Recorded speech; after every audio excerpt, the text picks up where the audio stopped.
Bihar police ने ये स्वीकार कर लिया है कि हाँ, हमने हवाई फायरिंग की है। वो पुलिस जो अब तक ये कह रही थी कि हमने तो गोली चलाई ही नहीं, लेकिन गोली लगे छात्र जब सामने आ गए तब पुलिस ने यह स्वीकार किया कि हाँ, हमने हवाई फायरिंग की है।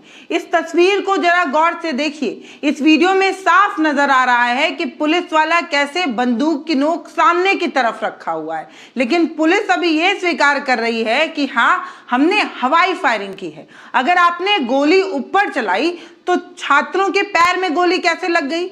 सवाल तो हो सकता है ना। सवाल तो ये भी हो सकता है कि क्या तस्वीरें झूठ बोल रही हैं, क्या वीडियो और फुटेज गलत दिखा रहे हैं कि पुलिस वाला सामने बंदूक की नोक सामने रखते हुए AK-47 से गोली चलाता नजर आ रहा है।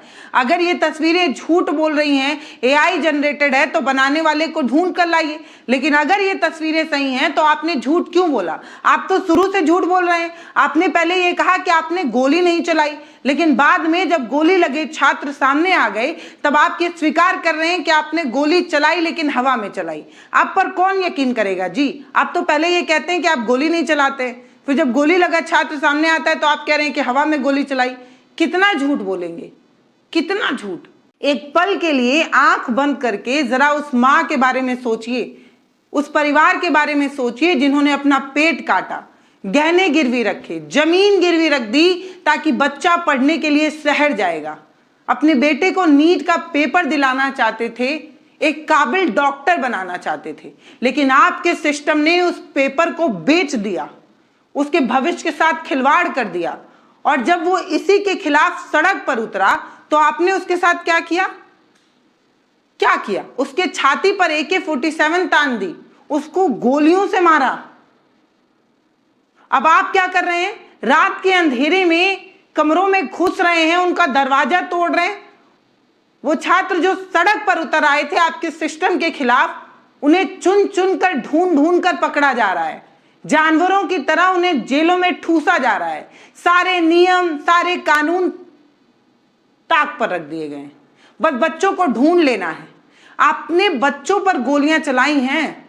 बहुत सी सरकारें आई और चली गई, लेकिन किसी भी छात्र आंदोलन से निपटने का ये जो तरीका आपने इजाद किया है कि सड़क पर AK-47 जैसे घातक राइफल को उतार दिया जाएगा, इतनी क्रूर, इतनी डरी हुई और इतनी अहंकारी सरकार आज तक किसी ने नहीं देखी होगी। ये कौन थे? ये कौन थे जिन पर आपने हथियारों से गोली चलाई? आप ये समझ रहे हैं कि वो हथियार जिसका इस्तेमाल आपने छात्र आंदोलन में किया, वो हथियार आंदोलन करने वाले किसी छात्र के लिए नहीं होते हैं। लेकिन आपने क्या किया? आपने गोलियां चलाई और फिर आप मुंह फेरे रहे और आपने कहा कि आपने गोलियां नहीं चलाई। अब पुलिस ये स्वीकार कर रही है कि हाँ, हमने हवाई फायरिंग की थी। अगर आपने हवाई फायरिंग की थी तो क्या विज्ञान का नियम अचानक से बदल गया? अचानक से गुरुत्वाकर्षण का नियम बदल जाता है? गोली यू टर्न लेकर जमीन पर आकर खड़े 3 नौजवान युवाओं के सीने पर, पैरों में कैसे घुस गई अगर आपने गोली हवा में चलाई थी तो? बिहार की डबल इंजन सरकार के राज्य में गोली अब यू टर्न लेने लगी है क्या? क्या डबल इंजन की सरकार ने न्यूटन का जो नियम है वो भी बदल दिया है क्या? सत्ता के नशे में चूर पुलिस और उनकी आकाओं को लगता है कि देश का युवा अंधा हो चुका है। आप उसके साथ कुछ भी झूठ बोल सकते हैं, वो सच मान लेगा। अब आप मुझे बताइए कि क्या कोई आतंकवादी हमला था? ये कोई पाकिस्तानी घुस आया था? कोई चीन का एजेंट वहां खड़ा था जो आपने इस तरीके की बर्बरता की है छात्रों के साथ? क्या सिवान की सड़कों पर कोई विदेशी घुसपैठिया आया था इसलिए आपने AK-47 चलाया था? इस सवाल का जवाब है। कौन थे वो? वो छात्र थे। नीट पेपर लीक के मामले में और तमाम पेपरों में गड़बड़ी के मामले में छात्र जो है वो सड़कों पर उतर आए थे, गूंगी बहरी सरकार से अपना हक मांग रहे थे, इस सिस्टम को जगाने की कोशिश कर रहे थे और आपने उन पर गोलियां चला दी। ये भारत जो है वो युवाओं का देश है और इन्हीं युवाओं पर गोलियां चलाई जा रही हैं क्योंकि वो अपनी मांग के लिए सड़क पर उतर रहे हैं। देखिए, घमंड होना ठीक बात है, लेकिन इतना भी घमंडी नहीं हो जाना चाहिए कि अपने ही युवाओं पर गोलियां चला दी जाए। एक कहावत है कि हाथ कंगन को आरसी क्या और पढ़े लिखे को फारसी क्या। जब वीडियो में साफ दिख रहा है कि पुलिस वाला सीधे मोर्चे पर है और फिर से झूठ की फैक्ट्री चलाकर यह कहा जा रहा है कि आपने हवाई फायरिंग की, मतलब वीडियो सामने है, गोली लगे छात्र सामने हैं, लेकिन आप अभी भी झूठ बोल रहे हैं। शुरुआत में प्रशासन से लेकर हमारी गोदी मीडिया के एंकर तक सबने यही कहा कि हल्का बल प्रयोग किया गया था। अस्पताल में खून से सने कपड़े और 3 घायल नौजवान की जब तस्वीरें बाहर आई, जब वीडियो बाहर आने लगा, तब जाकर पुलिस ने यह स्वीकार किया। जब उनके गले में सच अटकने लगा ना, तब उन्होंने यह स्वीकार किया। तब तक ये झूठ ही बोल रहे थे, सारी बात गोल मटोल कर रहे थे, और आज भी कह रहे हैं कि उन्होंने गोली चलाई लेकिन हवा में चलाई।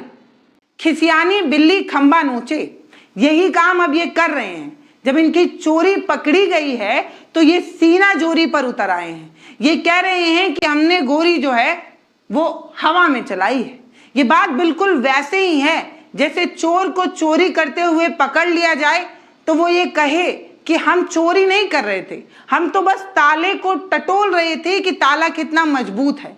बस वही काम बिहार की पुलिस करने की कोशिश कर रही है। सिवान में छात्रों पर जो गोलियां चलाई गई, इस गोली का जवाब आप इस तरीके से देंगे?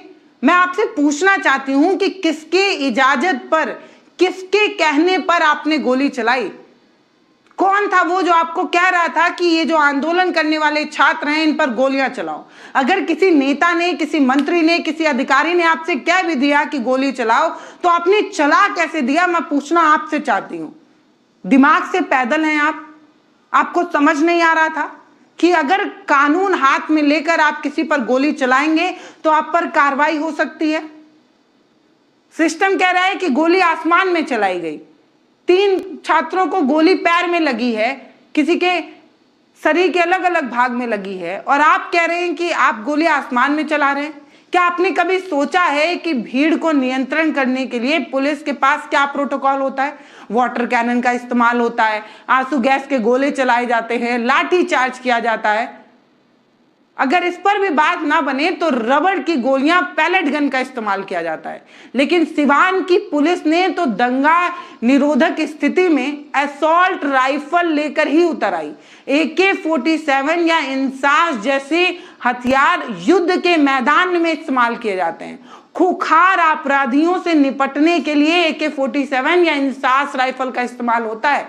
क्या हमारे देश के छात्र एक साफ सुथरी सुरक्षा प्रणाली की मांग करने के लिए सड़क पर उतरे तो वो सरकार के लिए आतंकवादी हो गए थे, पाकिस्तानी हो गए थे? कौन थे वो जो इस तरीके की गोलियों का इस्तेमाल कर रहे थे? ये वीडियो चीख चीख कर बता रहा है कि सिस्टम ने अपने ही देश के बच्चों को, अपने ही देश के छात्रों को दुश्मन मान लिया है। पुलिस का जवान का ये जो वीडियो निकल कर सामने आया है जिसमें वो टिगर दबा रहा है, ये वीडियो सिर्फ एक वीडियो नहीं है, ये लोकतंत्र की मौत का एक जीता जागता वीडियो है। असली अपराधी वो मानसिकता है जो एयर कंडीशन वाले कमरे में बैठकर ये आदेश देती है कि प्रदर्शन को हर हाल में कुचल दो, चाहे किसी का खून ही क्यों ना बहाना पड़ जाए, किसी की जान ही क्यों ना लेना पड़ जाए, आंदोलन बस दबना चाहिए। इसलिए आपने AK-47 का इस्तेमाल किया है। द इंडियन एक्सप्रेस की एक आर्टिकल है, इसको जरा ध्यान से देखिए। इस आर्टिकल में एक लड़के का जिक्र है जो सर्टिफिकेट बनवाने के लिए वहां आया था। उसका नाम है बुलेट कुमार गौड़। इसकी उम्र महज 19 से 20 साल की है। ये लड़का सिवान के डुमराहा बुजुर्ग गांव का रहने वाला है। जानते हैं सिवान शहर वो क्यों आया था? ताकि वो अपना जाति सर्टिफिकेट, आय सर्टिफिकेट बनवा सके। इस सर्टिफिकेट्स को बनवाने के लिए वो DM ऑफिस जा रहा था ताकि आगे की पढ़ाई हो सके, नौकरी के लिए कोई फॉर्म वगैरह भरना पड़े तो वो भर सके। इसलिए वो सर्टिफिकेट बनवाने उस दिन सिवान आया था। लेकिन उसे ये पता नहीं था कि जिस देश की विश्वगुरु बनने का दावा करने वाली सरकार है, सरकार उसे जाति का प्रमाण पत्र की जगह पैर के आर पार बुलेट का प्रमाण पत्र देने वाली है। अपने पैर में गोली को घुसकर और निकलते तक उस छात्र ने महसूस किया है। उसकी क्या गलती थी? वो तो महज सर्टिफिकेट बनवाने आया था ना। मतलब कोई भी जो सड़क पर होगा उसको गोलियां चला दी जाएगी।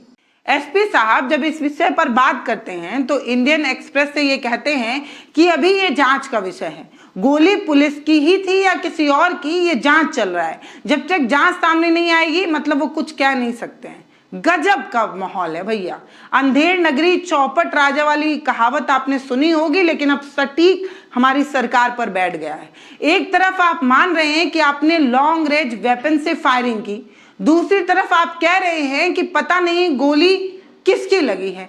क्या सिवान की सड़कों पर कोई एलियन उतर आया था, कोई यूएफओ में आकर गोलियां चला रहा था? ये गोली चलाने वाला कौन है, ये वीडियो में सामने आ रहा है। आप भी मान रहे हैं कि आपने हवाई फायरिंग की थी, लेकिन अब आप ये कह रहे हैं कि गोली उस छात्र के पैर में किसकी लगी है ये आपको पता नहीं है। तो पुलिस वालों के अलावा कोई और भी वहां पर खड़े होकर गोली चला रहा था, शायद सरकार ये कहने की कोशिश कर रही है। मतलब सिवान की सड़कों पर गोली लिए छात्र उतर आए थे, अब ये कहने की कोशिश कर रहे होंगे। छात्र कभी आपको आंदोलनजीवी लगता है, कभी फंडेड लगता है, और अब आपको लग रहा है कि वो गोली लेकर उतरा था। केंद्र में बैठी हमारी जो सरकार है, शिक्षा मंत्री धर्मेंद्र प्रधान जी बार बार ये कहते रहे कि नीट में कोई धांधली नहीं हुई।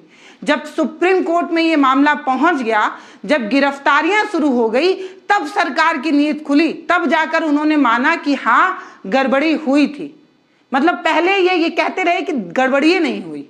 नेशनल टेस्टिंग एजेंसी जो परीक्षा कराती है, जो भ्रष्टाचार का अड्डा बन चुकी है, उसे बचाने की सरकार पूरी कोशिश करती रही।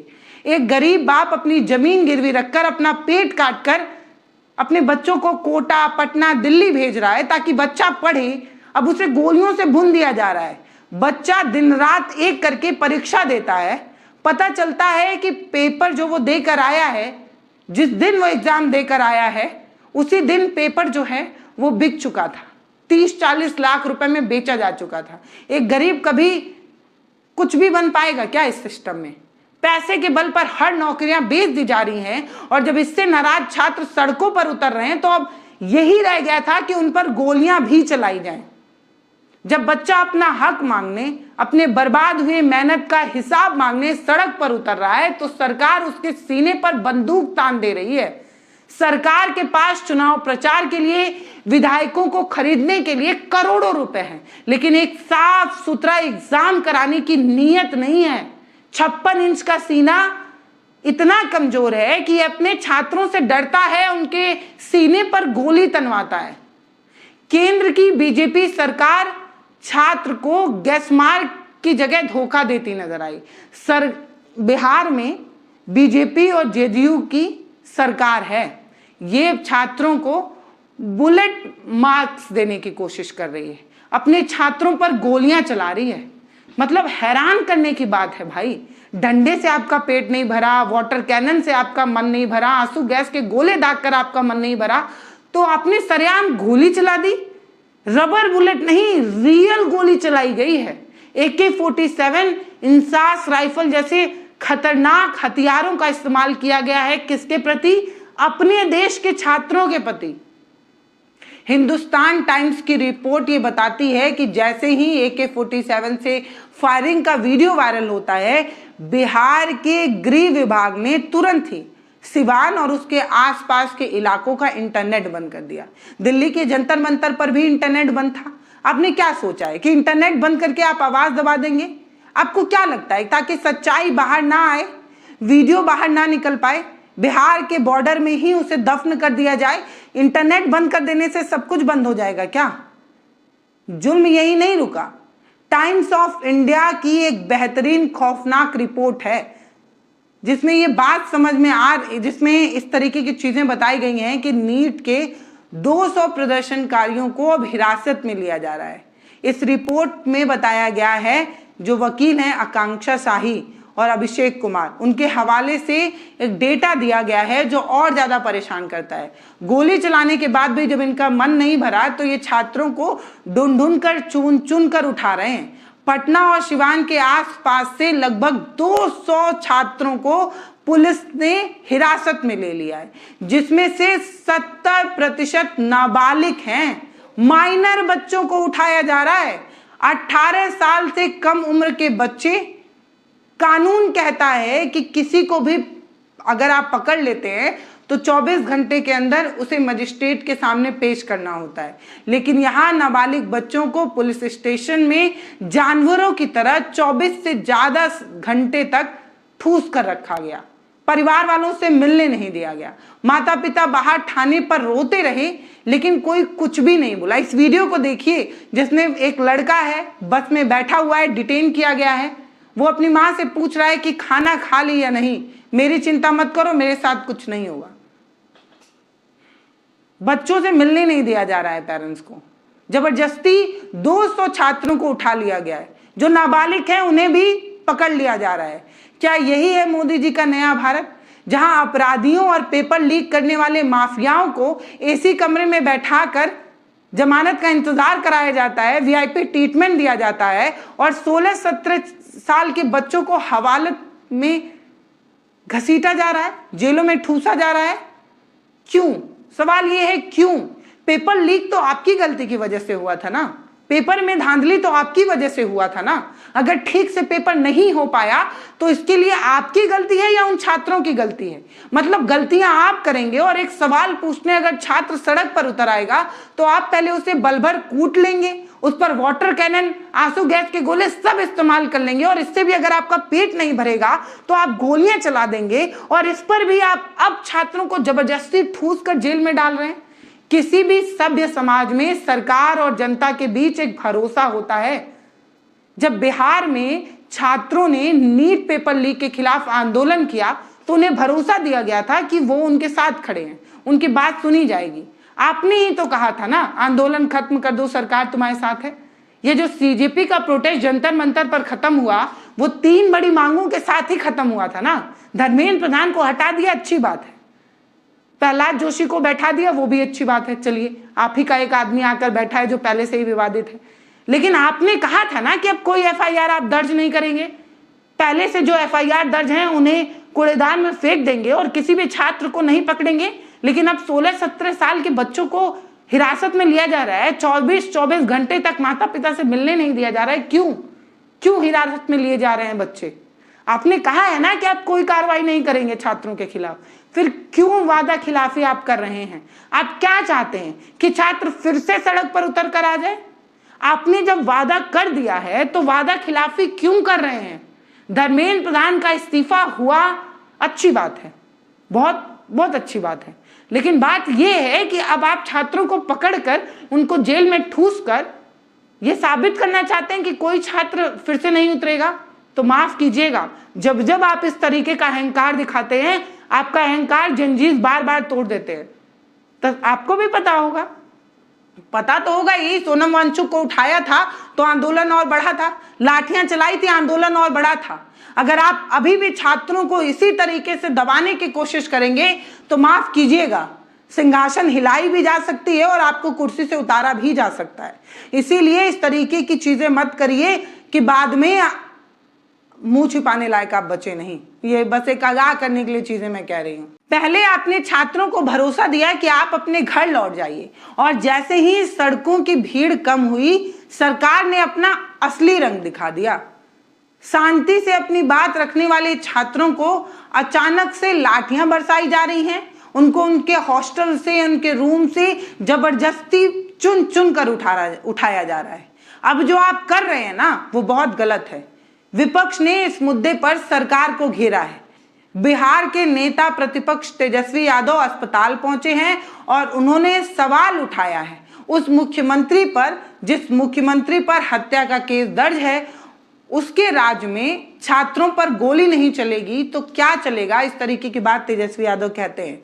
यानी कि तेजस्वी यादव मुख्यमंत्री को घेर रहे हैं। लेकिन मेरा सवाल उस सरकार से सीधे सीधे है कि आपने जब छात्रों से वादा कर दिया था कि आप कोई एक्शन नहीं लेंगे तो फिर आप क्यों कर रहे हैं? सरकार ने क्या किया? सरकार अब धोखा कर रही है छात्रों के साथ। हिंदुस्तान टाइम्स की इस रिपोर्ट को देखिए। सिवान की पुलिस जो है उसकी डीआईयू जो है वो एक सिपाही को सस्पेंड कर दी जिसने गोली चलाई और फाइल क्लोज कर दिया गया है। एक सिपाही के सस्पेंड हो जाने से क्या सब कुछ शांत हो जाएगा? जरा सोचिए कि क्या एक मामूली सा सिपाही बिना किसी बड़े अफसर के, बिना एसपी के, बिना डीएम के, बिना किसी मंत्री के आदेश के वो AK-47 निकाल कर भीड़ में गोली चला सकता है? वो जो सिपाही बना है, उसके घर में पढ़ने वाला जो बच्चा है वो भी उसी की तरह सिपाही बन जाए, बस इतना ही तो सपना होता है ना। बिना किसी के आदेश पे एक सिपाही AK-47 चला सकता है क्या? जवाब है नहीं। आदेश ऊपर से आता है। साहब एसी वाले कमरे में बैठकर आदेश देते हैं। एक मामूली सा सिपाही बिना किसी आदेश के AK-47 जैसी चीजें नहीं चलाता है। ये बात हर इंसान को पता है, तो मूर्ख मत बनाइए। और जब फजीहत होने लगती है तो एक छोटे से कर्मचारी को बलि का बकरा बनाकर आप किनारे हो जाते हैं। तानाशाही का ये सबसे पुराना नियम है कि सबसे नीचे जो बैठा है उसे घसीट लो, सबसे नीचे वाले प्यादे को सजा दे दो और राजा साहब की कुर्सी बची रहे। इस वीडियो के आखिर में मैं सरकार से 3 सवाल करना चाहती हूँ। मेरा पहला सवाल ये है कि निहत्थे छात्रों पर AK-47 चलाने का आदेश किसने दिया? किस मंत्री, किस अधिकारी ने यह आदेश दिया है? इसकी जांच हो, उनका नाम सामने आना चाहिए और नाम सामने आने के बाद उनकी गिरफ्तारी हो, यह तय होना चाहिए। मेरा दूसरा सबसे बड़ा सवाल है कि जो 70% नाबालिग बच्चे हैं जिनको गैर कानूनी तरीके से थाने में बंद करने वाले जो पुलिस अधिकारी हैं, उन पर मानवाधिकार आयोग जो है वो कब कार्रवाई करेगा? मानवाधिकार जो है वो भी सरकार की उंगली पर नाच रहा है या सच में ये स्वतंत्र बॉडी है? अगर आप स्वतंत्र हैं तो नाबालिग बच्चों के खिलाफ जो कार्रवाई हो रही है उस पर बड़ा तगड़ा एक्शन कब होगा?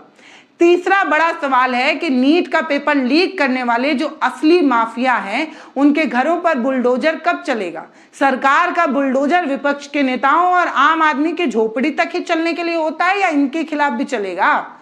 बुलडोजर सिर्फ गरीब की झोपड़ी गिराने के लिए रिजर्व है क्या? ये सवाल है। इन सवालों का जवाब मिलना चाहिए। फिलहाल इस वीडियो में अभी के लिए इतना ही, लेकिन बाद में इतना ही कहना चाहती हूँ, धर्मेंद्र प्रधान का इस्तीफा एक मांग थी, बाकी की जो मांगे हैं उस पर कार्रवाई कब होगी? क्या धर्मेंद्र प्रधान के इस्तीफे के बाद बाकी सारी चीजें जो हैं वो भुला दी गई हैं? FIR दर्ज नहीं करेंगे लेकिन लगातार छात्रों को उठाया जा रहा है, और अगर छात्रों को उठाया जा रहा है तो CJP के जो तमाम मेंबर्स थे, कॉकरोच जनता पार्टी के जो तमाम लीडर्स थे, उनसे कहना चाहती हूँ, आपके लिए छात्र जो है वो सड़क पर उतरे थे। अब जब उन्हें जेलों में ठूसा जा रहा है, उन पर केसेस लगाए जा रहे हैं, तो आप अपने AC वाले कमरे में मत बैठिए और पार्टी वार्टी छोड़कर इनके भविष्य के साथ, इनके साथ खड़े हुए, इनके भविष्य के साथ खिलवाड़ मत होने दीजिए। अगर आप इस तरीके की चीजें करेंगे तो दोबारा किसी प्रोटेस्ट में कोई भी युवा खड़ा नहीं होगा। तो CJP के तमाम मेंबर से ये कहना चाहती हूँ कि सामने आइए और ये जो छात्र जिनकी जिंदगी बर्बाद करने की कोशिश हो रही है, उनकी आवाज को बुलंद कीजिए। धन्यवाद। हमारे वीडियो का नोटिफिकेशन सबसे पहले पाने के लिए प्ले स्टोर से हमारे ऐप भारत एक नई सोच को अब इंस्टॉल करें।